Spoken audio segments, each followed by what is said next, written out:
আজকের এই ভিডিওতে আমি আপনাদের সাথে শেয়ার করব মেসেঞ্জারের একটি সুন্দর আপডেট যেটি আপনার ভালো লাগবে। সম্পূর্ণ ভিডিওটি না টেনে দেখুন এবং আপনি যদি আমাদের চ্যানেলে নতুন দর্শক হয়ে থাকেন তাহলে চ্যানেলটি সাবস্ক্রাইব করুন এবং পাশে থাকা বেল বাটনে ক্লিক করে অলে ক্লিক করুন। আমরা যদি এখান থেকে মেসেঞ্জার অ্যাপটি ওপেন করি এবং কাউকে যদি এসএমএস করি এবং সেই এসএমএস যখন ভুল হয় তখন কিন্তু আমরা কি করি, সেটা কিন্তু আমরা আনসেন্ড করে দিই। তো এখন থেকে চাইলে কিন্তু সেটা আনসেন্ড না করে সেটা এডিট করে আবার সঠিকভাবে সেই টেক্সটটা লিখতে পারবেন।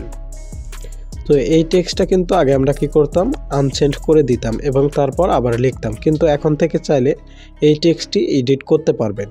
তো এইটা করার জন্য এই টেক্সটের উপরে ক্লিক করে ধরে থাকবেন, তারপর এখান থেকে মোর এখানে ক্লিক করবেন, তারপর এখান থেকে এডিট এখানে ক্লিক করবেন এবং এখান থেকে আপনি যে লেখাটা লিখতে চাচ্ছেন সেটি লিখবেন।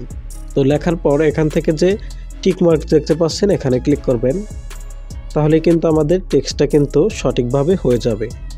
তো এটা যদি আপনার মেসেঞ্জারে না এসে থাকে তাহলে আপনারা যে কাজটা করবেন, চলে যাবেন প্লে স্টোরে এবং এখান থেকে সার্চ করবেন মেসেঞ্জার লিখে। তো মেসেঞ্জার লেখার পর এখান থেকে আপনার মেসেঞ্জার অ্যাপটি আপডেট করে নেবেন, তাহলেই আপনাদের এডিট অপশনটি চলে আসবে। ভিডিওটি ভালো লাগলে একটি লাইক দিন এবং সকল অ্যাপসের আপডেট ভিডিও পেতে চ্যানেলটি সাবস্ক্রাইব করুন। ধন্যবাদ সবাইকে। আসসালামু আলাইকুম।